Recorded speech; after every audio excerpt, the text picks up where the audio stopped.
te auzi. Acum, spate!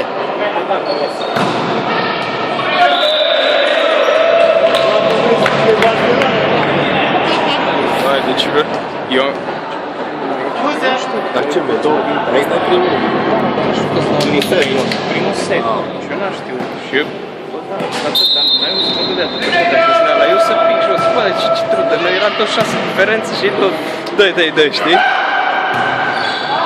După aceea, când am terminat, am aflat și eu că vezi că de fapt... Dar 2 de 3 se joacă.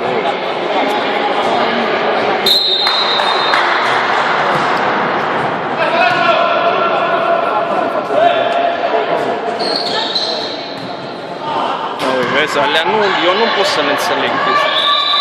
Este o greșeală de asta cu urină, nu asta. Mă, dar n-apuci, mă, deci nu ești că joci un joc și prinzi să tragi odată și zici că ești trăgător. Deci aia deja e...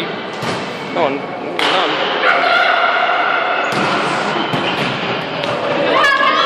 Bine, Andreea! Face filmare. Am văzut că înregistrează cea, că știam că nu registrează așa, au zis că înregistrează tot. Îți dădeam să filmezi tot. Hai pe fileu, Pasoti!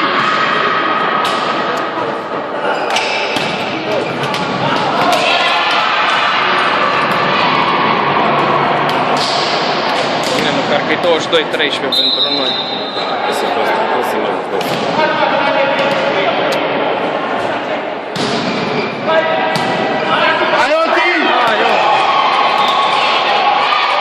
Vezi și asta, bă. Eu, de exemplu, la chestia de asta mă bag, mă, tată, dacă vezi, știi, la un moment dat. Oti, dă-o tu dacă-ți vine.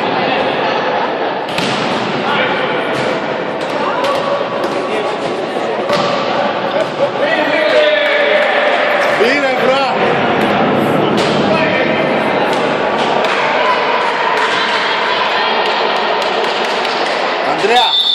Andreea!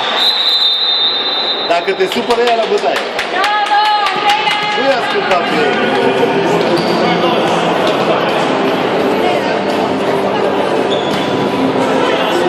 Eu mă tămesc cum o să jucăm cu au Iulia. Mă zdrobesc pe ea.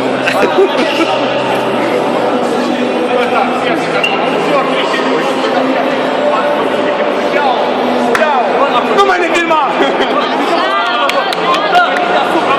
Hai, mă, ce tot? Hai, agitați-vă.